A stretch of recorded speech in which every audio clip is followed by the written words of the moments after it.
The sun dipped below the horizon, casting a golden glow over a bustling tourist hotspot nestled in the heart of a small mountain village. Families wandered between food stands, and children played near the edge of a tranquil park. Amidst the chatter and laughter, a scruffy stray dog with matted fur and soulful brown eyes padded cautiously along the cobblestone path. He had no collar, no owner in sight, just a frail body that told the story of survival against all odds. The locals called him Maximum. He was a familiar sight, a harmless presence known for wagging his tail at passers-by, hoping for scraps of food or a kind pat on the head. But to a group of visiting tourists, he was nothing more than a nuisance. It started innocently enough, a few curious glances, children pointing and giggling. Then, one young man, emboldened by the laughter of his peers, bent down and picked up a rock. The first throw startled Max, who yelped and backed away, his tail tucked between his legs. A second stone hit him near his ribs, and he whimpered, trying to escape the onslaught. The group laughed as they threw more rocks, their mockery drowning out the occasional protests from onlookers who didn't dare intervene. Max limped toward the edge of the park, his eyes darting around for safety. He wasn't just fleeing the stones, he was running from the sting of betrayal by the very humans he trusted. What no one in that park knew, not the tourists, not the locals, was that Max wasn't just a stray. He had once belonged to someone extraordinary, someone who would have moved heaven and earth to protect him. Max's former owner was a retired army general, a man who had seen war but had found his greatest comfort in the quiet loyalty of his dog. And now, miles away, that same man was about to learn what had happened to his faithful companion. Max's story, and the events that would soon unfold, would remind everyone in that village, and far beyond, of the true meaning of loyalty, justice, and redemption. As night fell over the village, Max found refuge beneath a wooden bench in a secluded corner of the park. The cold air stung his wounds, and his breathing was labored.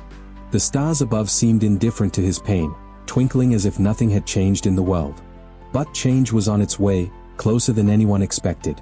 About 50 miles from the village, retired Army General Thomas Bennett sat in his modest study, a steaming cup of tea in his hand. His life had slowed considerably since his days of commanding soldiers.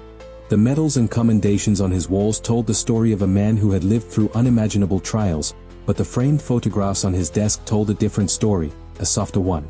Among them was a picture of Max as a lively pup, with wide eyes full of curiosity and a tail that never seemed to stop wagging. Max had been his companion for years, joining him on countless hikes through the countryside. But when General Bennett had fallen ill and needed prolonged care, he had no choice but to leave Max with a trusted friend in the neighboring village. He hadn't seen Max in over a year, though he often thought of him, wondering if he was thriving as he had hoped. That night, however, an unexpected call shattered his quiet routine. It was Clara, a local shopkeeper in the village where Max had been staying. Her voice trembled with urgency as she explained what had happened. "General, it's Maximum. I think you should come here. Something terrible happened in the park." Thomas's heart sank. "Max?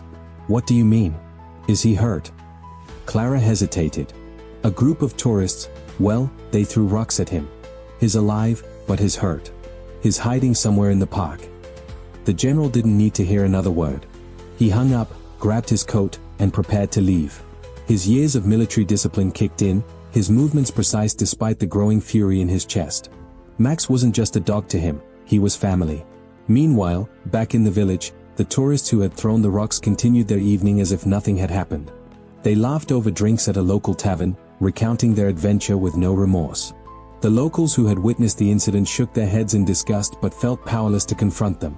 Thomas arrived in the village just before midnight, his presence immediately commanding attention. Even in casual clothes, his posture and sharp gaze hinted at his formidable past. He went straight to Clara's shop, where she met him with a flashlight and a bag of food. "He was last seen near the park," she said. "I've been looking, but I didn't want to scare him off." Thomas nodded, his face set like stone. Together, they made their way to the park, the quiet of the night amplifying the crunch of their footsteps on the gravel. They called out softly, their voices carrying through the still air. "Max? It's me, buddy. It's okay." At first, there was nothing but silence. Then, a faint rustle came from beneath the bench. Thomas crouched down, shining his flashlight gently. The sight that greeted him broke his heart. Max lay curled up, his fur matted with dirt and specks of blood. His once bright eyes were dull with pain and fear. But the moment he saw Thomas, something shifted. His tail gave a feeble wag, as if to say, I knew you'd come. That Thomas reached out slowly, his voice steady and soothing. Hey, boy. I'm here now. You're safe. Max whimpered but didn't resist as Thomas wrapped him in a soft blanket. He carried him back to Clara's shop, where they cleaned his wounds and gave him warm food. As Max drifted off to sleep, his head resting on Thomas's lap, the general's mind raced. This wasn't just a random act of cruelty, it was an attack on a creature who embodied loyalty and love. And Thomas wasn't the kind of man to let something like that go unanswered. The next morning, word of Thomas's arrival spread quickly through the village. The tourists, now sober and slightly nervous, began to hear whispers of the retired army general who had come for his dog. Their bravado wavered, but they dismissed the concerns with smug confidence. What's he going to do? It's just a dog, one of them sneered. But they underestimated Thomas Bennett.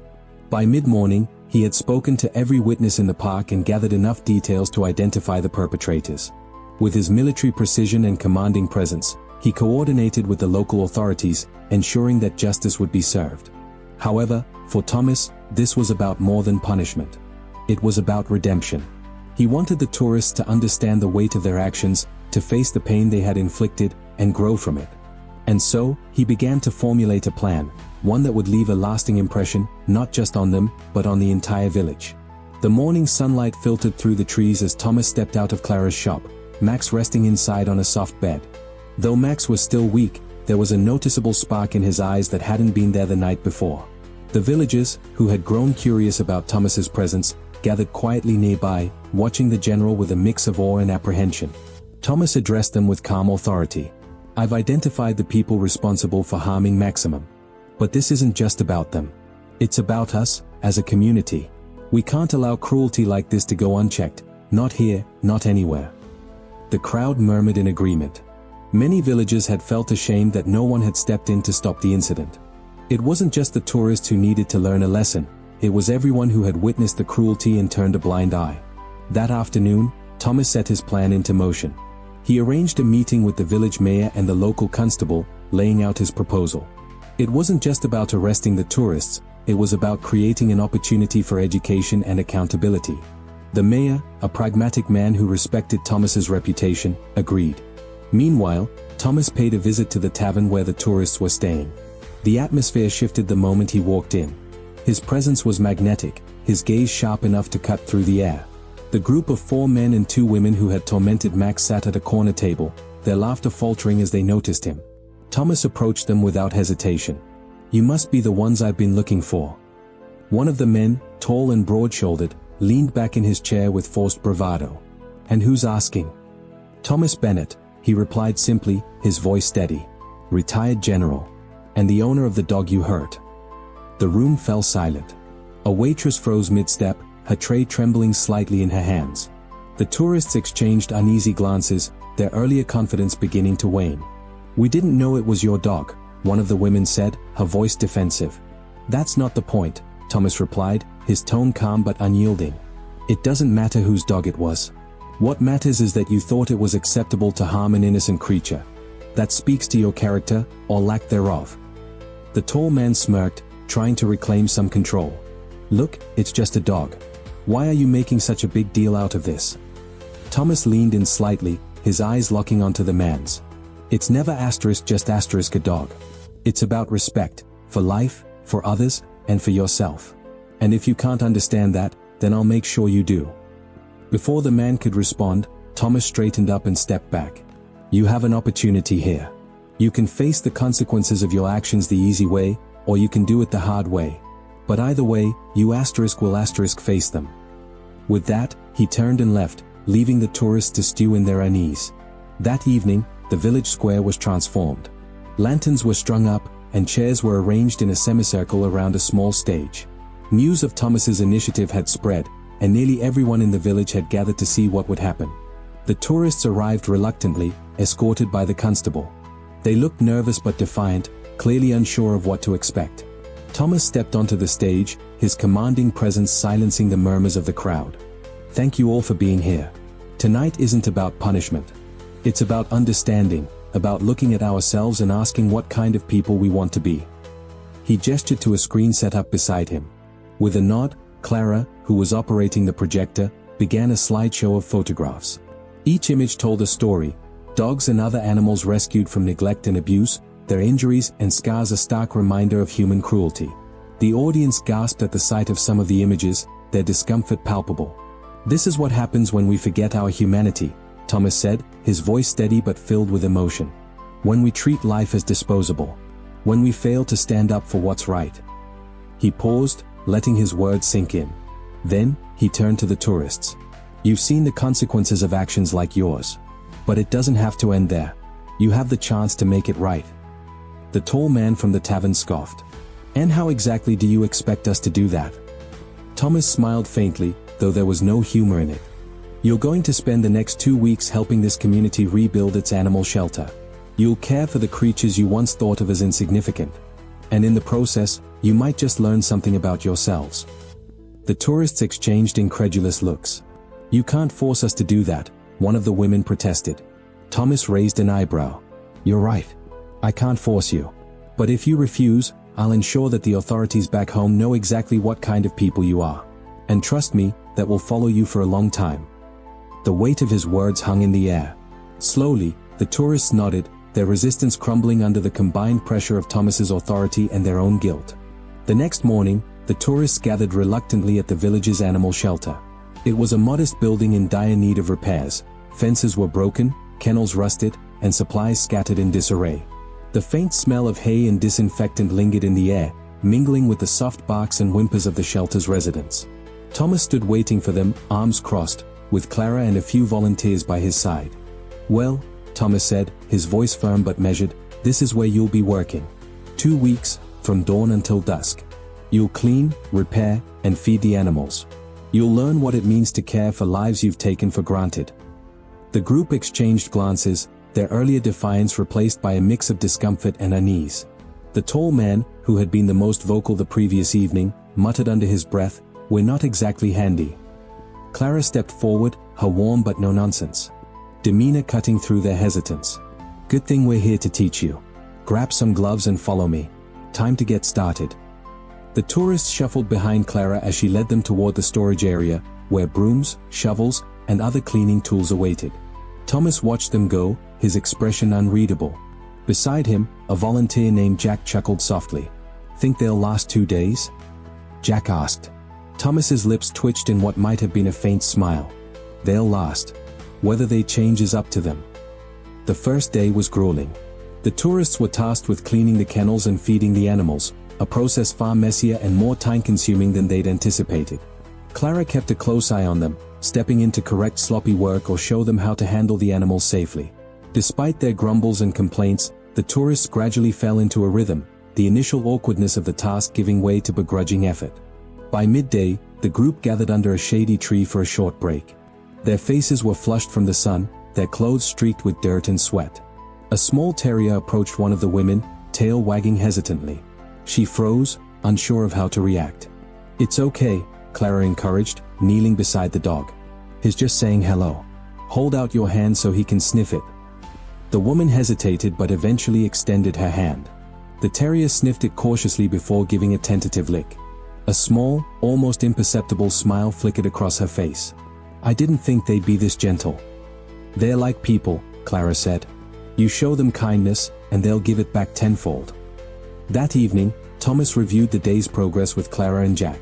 The tourists had cleaned half the kennels, repaired a section of the fencing, and started organizing the shelter's cluttered storage area. It was far from perfect, but it was a start. "They're rough around the edges," Clara admitted, sipping a cup of tea. "But I think there's hope for a few of them." Jack snorted. "You're being generous. The big guy, what's his name, Derek? He spent more time complaining than working." Thomas leaned back in his chair, his gaze distant. "People don't change overnight. But they do change when they're shown the right path." As they spoke, Max limped into the room, his gait still stiff but improving. He padded over to Thomas, resting his head on the man's knee.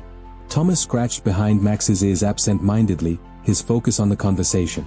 "And if they don't change?" Jack asked, his tone skeptical. Thomas's hand stilled. "Then at least we'll know we gave them the chance." Over the next few days, small cracks began to form in the tourists' defenses. The tall man, Derek, who had been the most resistant, found himself paired with Jack to fix the broken fences. Though he grumbled about the task, he listened carefully as Jack showed him how to measure and cut the planks. By the end of the day, Derek stood back, wiping sweat from his brow as he surveyed the newly repaired section of fencing. "Not bad," Jack said grudgingly. "Might even hold up in a storm." Derek managed a sheepish grin. "Guess I've got a knack for this after all." Meanwhile, the woman who had hesitated with the terrier, a quiet redhead named Lisa, seemed to grow more comfortable around the animals. She volunteered to help feed the puppies, spending her break sitting in their pen and letting them climb into her lap. By the end of the week, one of the puppies had grown particularly attached to her, following her around wherever she went. The villagers, initially skeptical of Thomas's plan, began to notice the changes. Tourists who had once been seen as threats were now repairing fences, organizing supplies, and helping the shelter run more smoothly than it had in years. Slowly but surely, the hostility that had hung over the village began to lift. On the 7th day, Thomas gathered the group for a meeting. The tourists sat on overturned crates, their postures less defensive than before. "You've made progress," Thomas said. "But this isn't just about fixing fences or cleaning kennels. It's about understanding what brought you here in the first place." The group was silent, their expressions thoughtful. For the first time, Derek spoke without sarcasm. "We acted like idiots.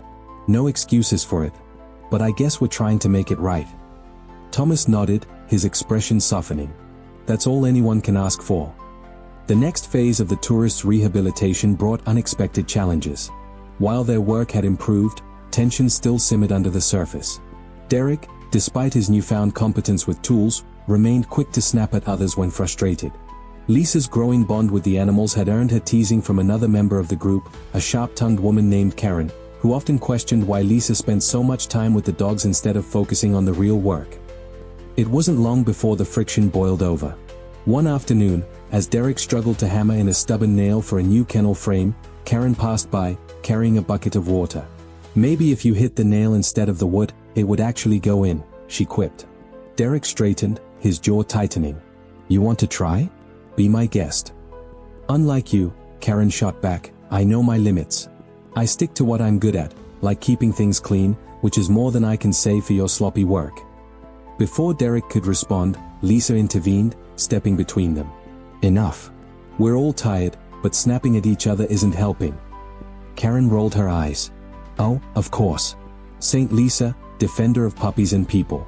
What would we do without you?" Lisa's cheeks reddened, but she didn't rise to the bait.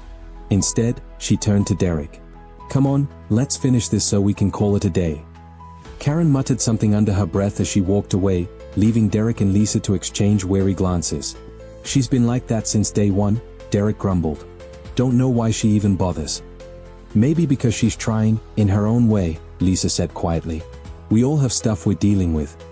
That evening, Thomas and Clara called the group together. The fire pit crackled softly as they gathered around, the warm light casting long shadows on the ground. "I know this hasn't been easy," Thomas began, his voice steady but firm. "But part of this process is learning to work together. You can't rebuild a shelter, or yourselves, if you're constantly at each other's throats." Karen crossed her arms, her gaze fixed on the fire. Derek shifted uncomfortably in his seat, while Lisa sat quietly, her hands resting in her lap. "Tomorrow," Clara added, "we're going to change things up. Instead of dividing the work, you'll all work together on a single project, a new play area for the dogs. It's a big task, and it'll take all of you to finish it." The group exchanged uncertain looks. The idea of working in close quarters after the day's arguments didn't sit well with any of them. "This isn't just about building a play area," Thomas continued. "It's about learning to communicate, to support each other. If you can't do that, then all this," he gestured around the shelter, "means nothing." The next morning, the group gathered near a plot of land behind the shelter, where supplies for the play area had been laid out. Piles of wood, bags of cement, and brightly colored ropes and toys waited to be assembled into something functional and fun. Thomas assigned roles. Derek and Karen would handle the framework for the climbing structure, while Lisa and another member of the group, a reserved man named Chris, would work on setting up the obstacle course. Clara would oversee the entire process, stepping in only if necessary. At first, the tension was palpable. Derek and Karen avoided speaking to each other, communicating only through curt nods and gestures. Lisa, meanwhile, tried to engage Chris in conversation, but his responses were monosyllabic at best. As the day wore on, small breakthroughs began to emerge. Derek, struggling to lift a heavy beam into place, reluctantly called for Karen's help. She hesitated, then stepped forward, holding the beam steady as he secured it with nails. "Thanks," Derek muttered. Karen shrugged, her expression softening slightly. "Don't mention it." Nearby, Lisa managed to coax a smile out of Chris by sharing an anecdote about one of the shelter's clumsier puppies. "He tried to chase his tail and ended up tumbling into the water bowl," she said, laughing. Chris's lips twitched into a faint grin. "Sounds like he's got more energy than I do," Chris said. It was the most he'd spoken all week. By late afternoon, the play area began to take shape. The climbing structure stood tall, its beams securely fastened. The obstacle course, complete with tunnels and ramps, looked almost professional. Ropes and toys hung from posts, ready for the dogs to enjoy. As the group stepped back to admire their work, a sense of pride replaced the exhaustion on their faces. "You did good," Clara said, her tone approving. "And you did it together." Derek looked over at Karen, who gave him a small nod. Lisa and Chris exchanged smiles. For the first time, the group felt like more than just a collection of individuals. They felt like a team. Thomas approached, Max trotting faithfully at his side. The dog sniffed the new play area curiously before giving an excited bark and wagging his tail. "I think Max approves," Thomas said, a rare smile breaking across his face. "And that's not something he gives lightly." The group laughed, the tension of the past few days finally melting away. As the sun dipped below the horizon, they knew that while their work wasn't finished, they had taken an important step, not just in building the shelter, but in rebuilding themselves. As the days turned into weeks, the group settled into a rhythm. They began to find small joys in their work and the presence of the animals, who responded to their care with unguarded affection. But with progress came deeper challenges, as unresolved emotions bubbled to the surface. Derek, who had become one of the most dependable workers, found himself drawn to Max, the shelter's most guarded dog.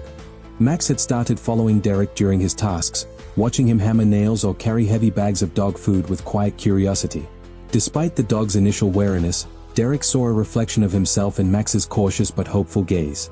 One afternoon, while cleaning the kennels, Derek noticed Max lingering near the door. He crouched down, holding out his hand.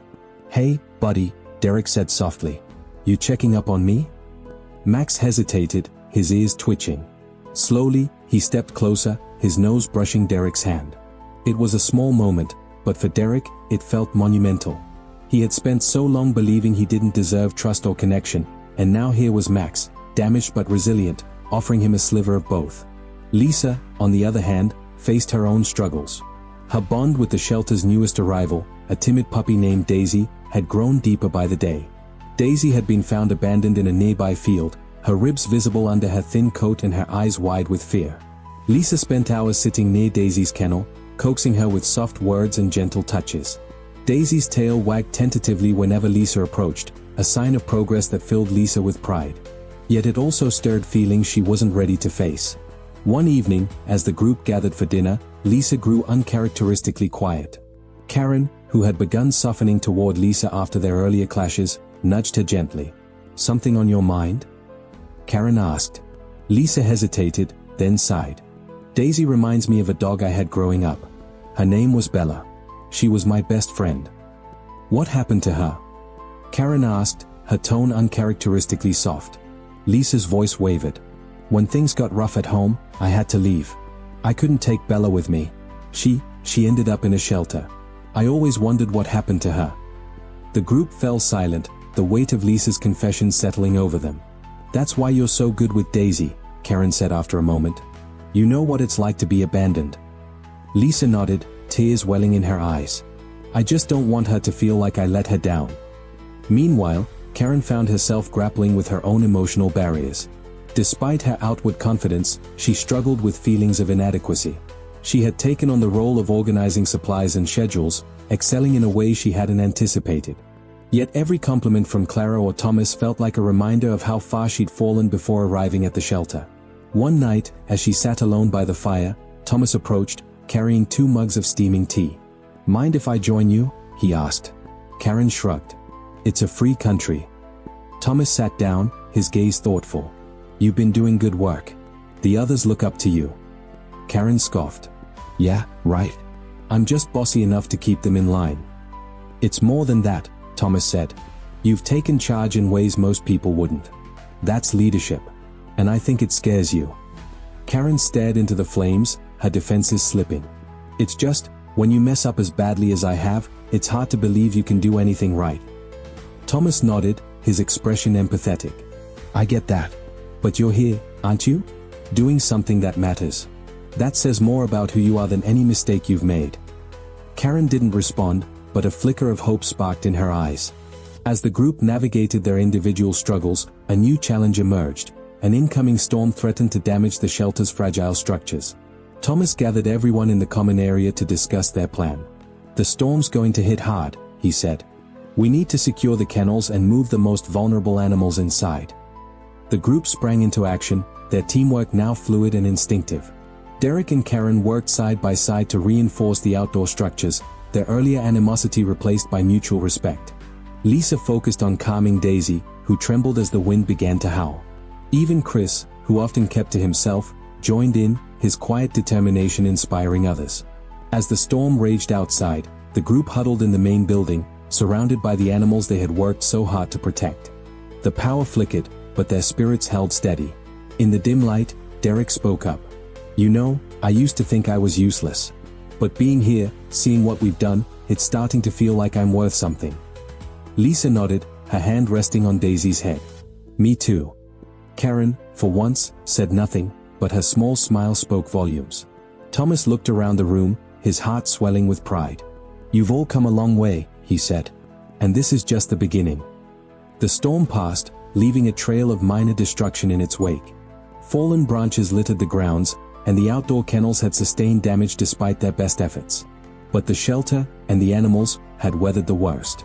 As the group ventured outside to assess the damage, they couldn't help but feel a sense of accomplishment. For the first time, they had faced a challenge as a cohesive unit and come out stronger for it.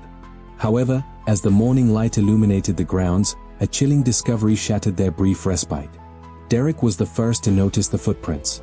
They were human, large, and clearly recent, leading from the outer perimeter toward the kennels. His stomach tightened as he followed the trail, calling out for Thomas. Thomas, you need to see this. The others gathered quickly, their expressions shifting from relief to unease as Derek pointed to the footprints. They followed the trail together, which led to a section of the kennels where the fence had been tampered with. One of the latches hung loose, as though it had been deliberately cut. Lisa gasped. Someone tried to break in. Karen examined the latch, her jaw tightening. Not tried. They did. But why? Thomas's face darkened. Let's check on the animals. The group spread out, frantically inspecting each kennel. To their immense relief, all the dogs and cats were accounted for, though several animals seemed unusually agitated.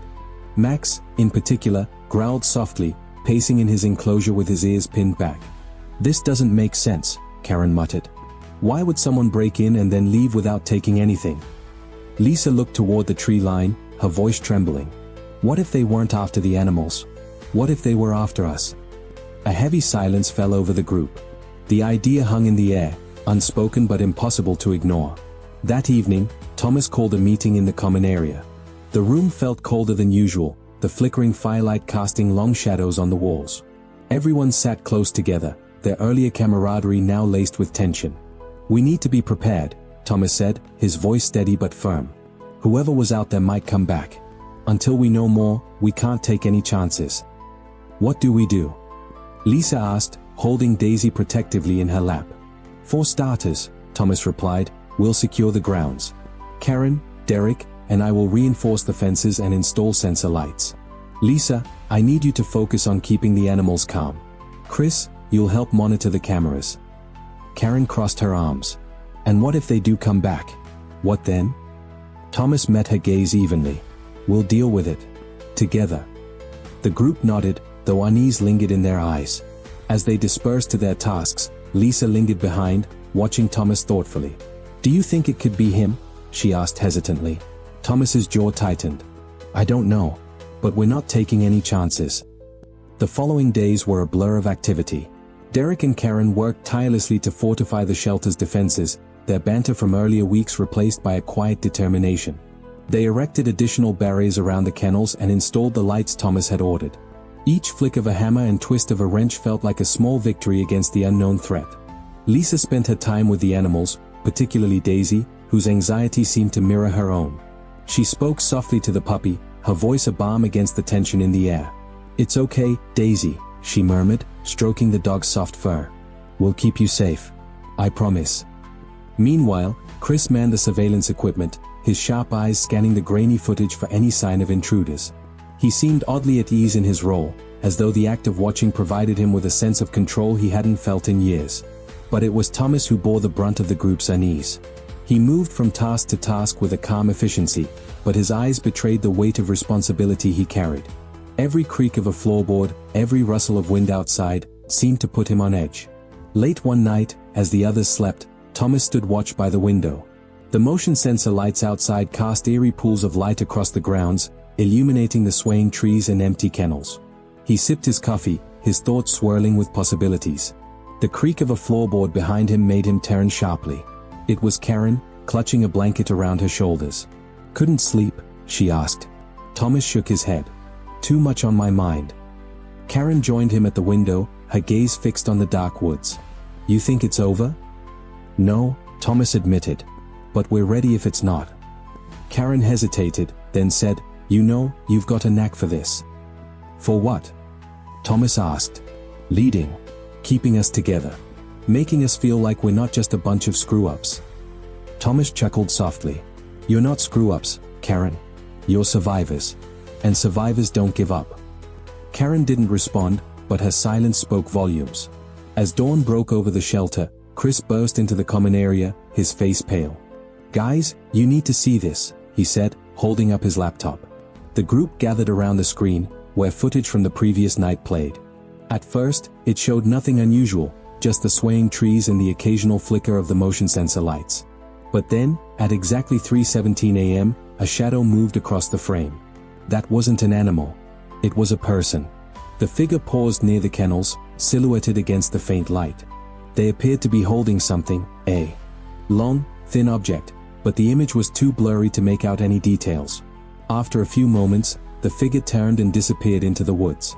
"What the hell were they doing?" Karen demanded. Thomas's face hardened. "I don't know. But it's time we found out." The group sat in tense silence, the grainy footage still playing on Chris's laptop. The mysterious figure's fleeting appearance had thrown a shadow over the fragile sense of security they had worked so hard to build. Questions hung in the air, unspoken but heavy with implication. Thomas broke the silence. "Whoever this is, they're not just passing through. They know the shelter. They know the layout. And they know how to avoid the cameras." Karen crossed her arms. "So what's the plan? We can't just wait around for them to make the next move." "I agree," Derek added. "We need to take action." Thomas nodded. "We will. But first, we need more information. Chris, can you enhance the footage? Try to get a clearer look at what they are holding." Chris frowned, tapping at his keyboard. "I'll try, but don't expect miracles. This isn't CSI." As Chris worked, the others gathered around the table to strategize. Thomas's calm voice anchored them, weaving their individual ideas into a cohesive plan. The group divided their tasks. Karen and Derek were tasked with patrolling the grounds, keeping watch for any signs of activity. Lisa and Chris would focus on fortifying the shelter's entrances and improving camera angles to eliminate blind spots. Thomas would dig into the shelter's history, searching for clues that might explain why they had become a target. It was Lisa who broke the tension with an unexpected suggestion. "What if we use Max?" The group turned to her, puzzled. "Use him how?" Thomas asked. "Well," Lisa began hesitantly, "he's the only one who's acted differently since the break-in. Maybe he can sense something we can't. Dogs are perceptive like that." Karen shrugged. "It's not the worst idea. Max is sharp. And if he's picking up on something, we should pay attention." Thomas considered this for a moment. "All right. But we keep him on a leash and close to the group. No risks." Lisa's face lit up with determination. "I'll take care of him." That evening, Thomas retreated to the office to pore over old files. The shelter had been a fixture in the community for decades, but its history was far from spotless. Financial troubles, disputes over land ownership, and even a few past break-ins painted a picture of a place that had faced more than its share of challenges. As Thomas sifted through the records, he found a faded newspaper clipping tucked between some invoices. The headline read, "Local shelter faces closure amid legal battle." The article detailed a bitter dispute between the shelter's founder and a neighboring property owner. The dispute had been resolved years ago, but Thomas couldn't shake the feeling that it might be connected to their current troubles. Outside, Karen and Derek patrolled the grounds, their flashlights casting long beams across the frost-covered grass. The cold night air was heavy with silence, every rustle of leaves setting their nerves on edge. "Do you think it's the same person from the footage?" Derek asked, breaking the quiet. Karen tightened her grip on the flashlight. "Probably. But what worries me more is why they're coming back." Derek hesitated before asking, "You think this is personal?" Karen stopped walking, her expression unreadable. "Maybe. Or maybe it's just someone trying to scare us off. Either way, they're messing with the wrong people." Meanwhile, Lisa and Chris worked on adjusting the cameras. Max sat patiently beside Lisa, his ears twitching at every sound. Lisa couldn't help but talk to him as she worked, her voice soothing. "You're a brave boy, Max," she murmured. "I bet you'd protect all of us if it came to that." Max tilted his head, as if understanding her words. His calm presence was a comfort, a reminder that not everything was spiraling out of control. Chris glanced over. "You're good with him. He listens to you." Lisa smiled faintly. "He's just scared, like the rest of us. I think he knows we're trying to help." Chris hesitated, then said, "You're stronger than you think, you know. We all see it." Lisa blinked, surprised by the unexpected compliment. "Thanks, Chris. That means a lot." By midnight, the group reconvened in the common area. Thomas shared his findings, laying the newspaper clipping on the table. "There's a history here," he explained. "A land dispute that almost shut the shelter down years ago. The owner who fought against it lost, but maybe they, or someone connected to them, hasn't let it go." Karen frowned. "You think this is some kind of grudge?" "It's possible," Thomas admitted. "But we don't have enough to go on yet." Chris spoke up. "I enhanced the footage as much as I could. It's still blurry, but whatever they're holding, it looks like a crowbar." The group exchanged uneasy glances. A crowbar was more than just a tool, it was a weapon. "We need to be ready," Thomas said firmly. "No more waiting. If they come back, we'll be prepared." As the others dispersed, Lisa lingered by Max's kennel, her fingers brushing his fur. She whispered softly, "We'll keep you safe, Maximum. All of you." Thomas watched her from a distance, his mind churning with possibilities. Whoever was behind this wasn't just threatening the shelter, they were threatening the fragile sense of hope that had taken root within the group. And Thomas wasn't about to let that happen. The shelter fell into an uneasy rhythm over the next few days. The group carried on with their responsibilities, but an undercurrent of anxiety rippled through their interactions. Everyone knew the next encounter wasn't a matter of asterisk if asterisk, it was asterisk when star. Thomas took steps to prepare the shelter for the worst. The doors were reinforced with extra locks, the security cameras were realigned, and Chris even rigged a motion-sensitive alarm using parts salvaged from old equipment. Despite their efforts, the feeling of vulnerability lingered. It was late one evening when the first sign of trouble appeared. Karen was in the common room, flipping through an old paperback, when Max suddenly bolted upright in his kennel. His ears were pinned back, and a low growl rumbled in his throat. "Max." Karen called softly, setting her book aside. She moved closer to him, noticing his focused gaze toward the front gate. The growl escalated into sharp barks, loud and insistent. "What is it, boy?" Karen murmured. She reached for her phone to alert the others. The group quickly assembled, Thomas at the lead with a flashlight in hand. Chris monitored the security cameras from his laptop, while Lisa stayed close to Max, her hands trembling slightly as she held his leash. Karen and Derek flanked the main door, both armed with heavy flashlights that could double as blunt objects if necessary. "Anything on the cameras?" Thomas asked. Chris's fingers danced across the keyboard. "Wait, there." He pointed to the screen. The grainy footage showed a shadow moving just beyond the range of the lights, pacing near the shelter's fence line. "Whoever it is, they're testing us," Derek muttered, his grip tightening on his flashlight. Thomas nodded grimly. "They're probing for weaknesses. Stay sharp." Outside, the night was eerily silent. The wind had picked up, rattling the bare tree branches, and the distant hum of traffic was barely audible. Thomas led the way toward the fence, his flashlight sweeping across the ground. The beam caught something, boot prints in the damp soil. "They've been here," he said, crouching to inspect the tracks. "And they're not small. Whoever this is, they're big. Strong." Lisa shivered, clutching Max's leash tighter. "He smells something," she whispered. "Something close." The group followed Max's lead, their footsteps crunching softly on the frosty grass. As they rounded the corner, the motion alarm Chris had set up suddenly blared, its piercing wail cutting through the night. Everyone froze.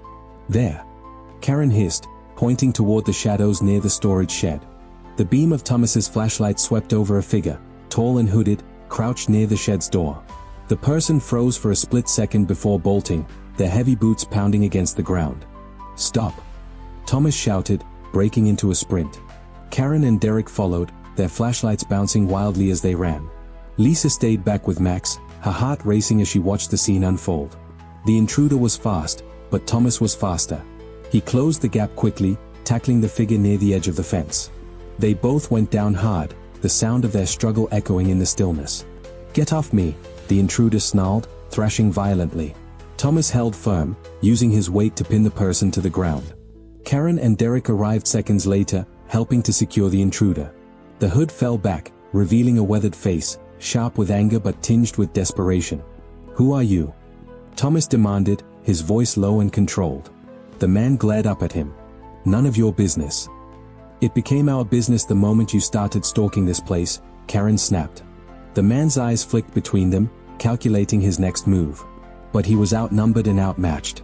Finally, he let out a bitter laugh. "You have no idea what you're protecting." They hauled the man back to the shelter, keeping a firm grip on him as they entered the common room. Chris looked up from his laptop, his eyes widening at the sight. "Who's this?" he asked. "We were hoping he'd tell us," Thomas replied, pushing the man into a chair. Lisa approached cautiously, Max at her side. The dog's growls had subsided, but his eyes were locked on the stranger, his body tense and alert. "What do you want with us?" Lisa asked softly. The man's gaze flicked to her, then to Maximum. "It's not you I want," he said cryptically. "It's what's under this place." The group exchanged confused looks. "Under?" Thomas pressed. The man smirked. "You really don't know, do you? Figures. They never told you the whole story." Thomas leaned in, his voice steady but firm. "What story? Start talking." The man hesitated, then sighed. "This shelter, it wasn't always a shelter. Decades ago, this land was part of a government project. They buried things here. Dangerous things." Karen crossed her arms. "You expect us to believe that?" "I don't care what you believe," the man shot back. "But you've got something down there that could ruin a lot of people. People who don't take kindly to loose ends." The room fell into a heavy silence as the weight of his words settled over them. "What do we do now?" Lisa whispered. Thomas straightened, his jaw set. "We find out the truth. And we protect this place, no matter what." The revelation about the shelter's hidden history cast a heavy shadow over the group. The man, who eventually introduced himself as Jacob, refused to elaborate further, insisting that they were already in over their heads. His cryptic warnings and defiant demeanor only fueled the group's unease. Thomas paced the room, his mind racing. "We need to confirm his story. If there's something under this shelter, we have to know what it is." Karen folded her arms, skeptical. "And how do you suggest we do that? Start digging up the basement?" Chris, still monitoring the security cameras, chimed in. "If he's right, and someone's coming, we don't have time for a treasure hunt." Lisa, who had been silently watching Max, spoke up. "What if Max can help? He's been leading us to things we couldn't see before. Maybe he knows something." All eyes turned to the dog, who sat alert beside Lisa, his nose twitching as though he were already picking up a scent. "It's worth a try," Thomas agreed. "But we need to move fast." They divided into teams. Thomas, Lisa, and Max headed for the basement, while Karen, Chris, and Derek stayed upstairs to monitor the perimeter and secure the shelter. Jacob, still bound but under Derek's watchful eye, sat silently in the corner, his expression unreadable. The basement was cold and musty, its concrete floor cracked in places. Old storage boxes and equipment were stacked haphazardly along the walls. Max moved methodically, sniffing the ground and pausing occasionally to paw at a spot before moving on. "What exactly are we looking for?" Lisa asked nervously. "Anything out of place," Thomas replied. "Hidden doors, loose floor panels, anything that doesn't belong." Max suddenly stopped in front of an old metal cabinet. He barked sharply, pawing at the ground in front of it. Thomas and Lisa exchanged a glance. "Looks like he found something," Thomas said. They moved the cabinet aside, revealing a section of the floor that sounded hollow when Thomas tapped it with a crowbar from the nearby toolbox. He pried up the loose panel, covering a small hatch with a rusted handle. Lisa's breath caught. What is this? Thomas crouched, examining the hatch. It looks old. Definitely not part of the original shelter design. He pulled the hatch open, revealing a narrow tunnel that descended into darkness. A cold draft wafted up, carrying with it the faint scent of damp earth and something metallic. Lisa shivered. Are we really going down there? Before Thomas could answer, Max barked again, his nose pointing toward the tunnel. Whatever was down there, it had his full attention. We don't have a choice, Thomas said, grabbing a flashlight. Stay close. The tunnel was tight and oppressive, the walls slick with moisture. Thomas led the way, his flashlight cutting through the darkness, while Lisa followed closely, Max at her side. The further they went, the stronger the metallic smell became. After several minutes, the tunnel opened into a small chamber. The flashlight's beam illuminated a set of rusted metal crates, their surfaces marked with faded government insignias and cryptic warning labels. Lisa hesitated. This can't be real. Thomas approached the crates cautiously, brushing away years of dust and grime. The labels were barely legible, but one word stood out clearly: *biohazard.*. Upstairs, Karen's voice crackled over the radio. We've got movement outside. Multiple vehicles approaching. Chris swiveled his laptop around, showing the camera feed. Black SUVs rolled up the dirt road toward the shelter, their headlights cutting through the night. They're here, Chris said grimly. Karen tightened her grip on the radio. Thomas, you need to get back up here. Now. In the basement chamber, Thomas and Lisa froze at the message. We need to go, Lisa urged, pulling at his arm. Thomas nodded, but his gaze lingered on the crates. Not yet. If they're here for this, we need proof. He snapped pictures of the crates with his phone, documenting every label and marking. Just as he finished, Max barked furiously, his body tense as he stared back toward the tunnel. They're coming, Lisa said, her voice trembling.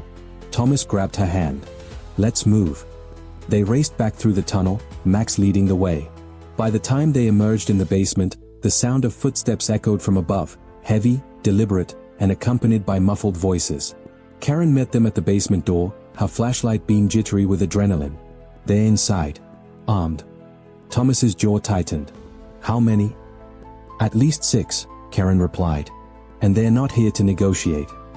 The group regrouped in the common room, Jacob still under guard. The sounds of boots on wood grew louder, closer. Whoever these people were, they moved with military precision. What's the plan? Chris whispered. Thomas looked around, his mind racing. We barricade the entrances and hold them off as long as we can. Lisa, take Max and the photos to a safe spot. If things go south, you're our proof.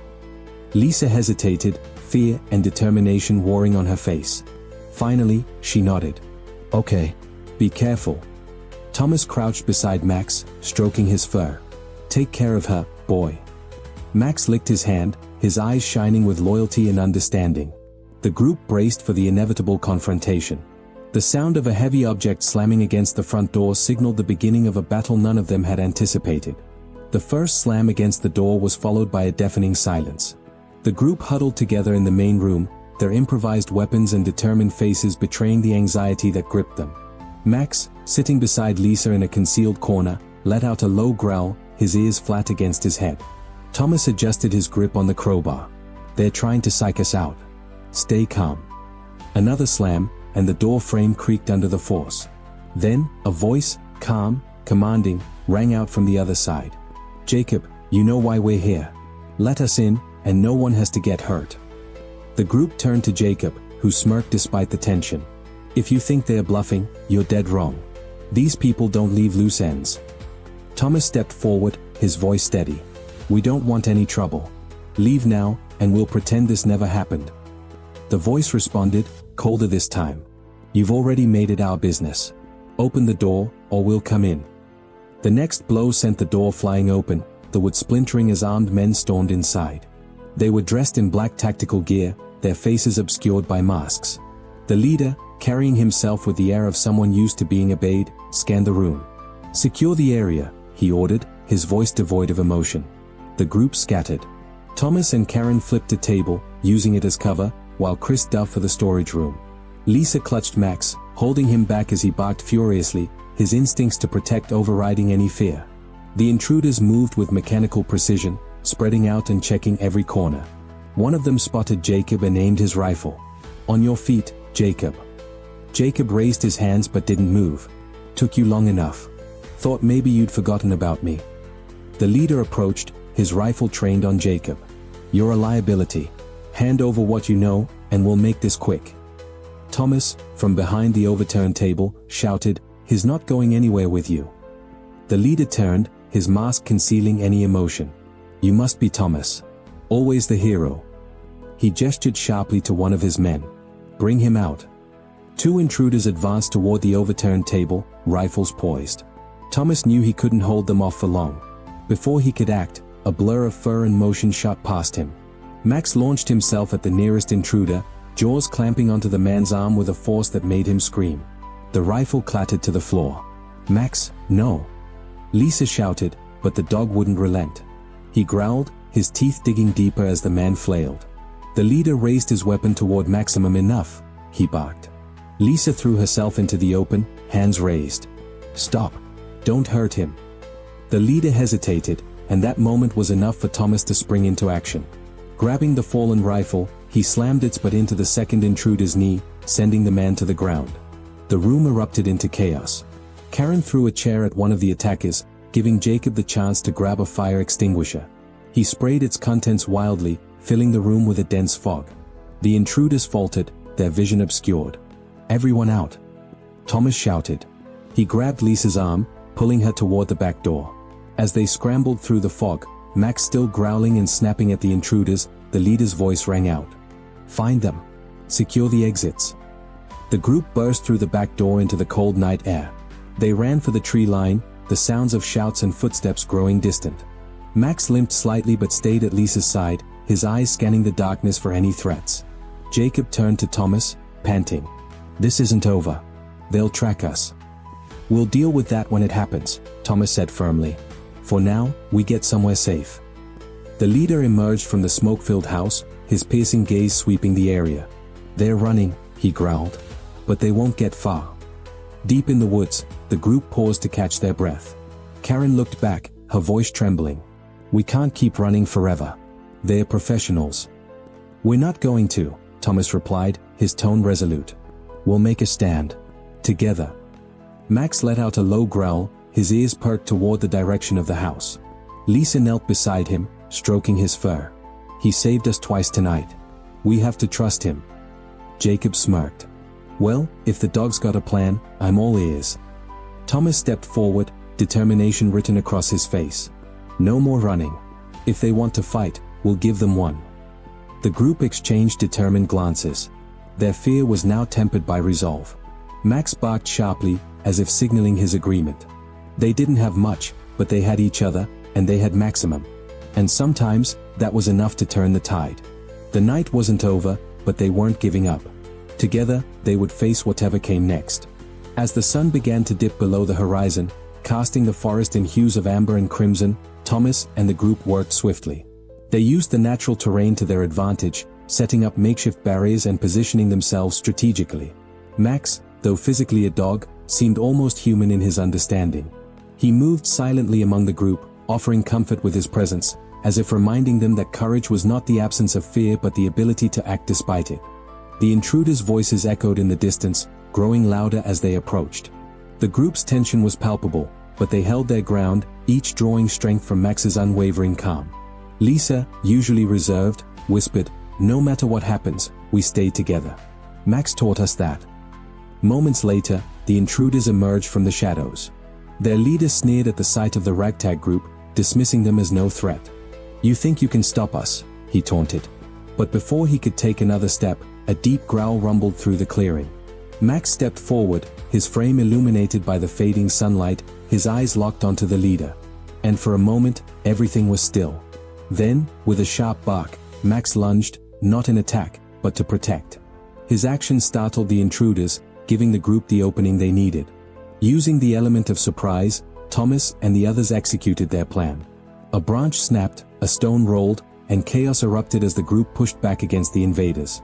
Though the fight was fierce, their unity proved stronger.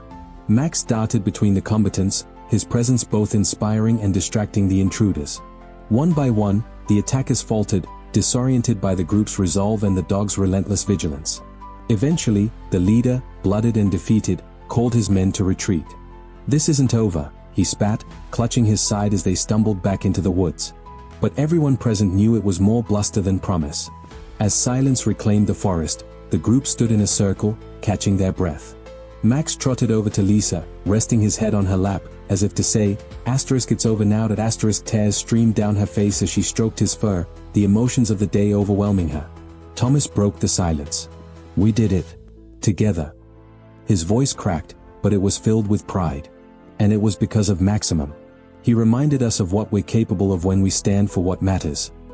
In the days that followed, the group fortified their refuge, more united than ever. News of their defiance spread among nearby communities, inspiring others to stand up against similar threats. Max became a symbol, a hero whose courage transcended species, proving that love and loyalty could triumph over even the darkest of circumstances. Years later, Lisa would tell the story of Max to her children, calling him the protector of the forest. And every time she passed the old clearing where it all happened, she would pause, remembering the day they found their strength, not just in themselves, but in each other. Did this story move you? If so, don't forget to like this video, subscribe to our channel, and share it with someone who needs a reminder of the power of loyalty and courage. And stay tuned, there's always another incredible tale waiting to be told.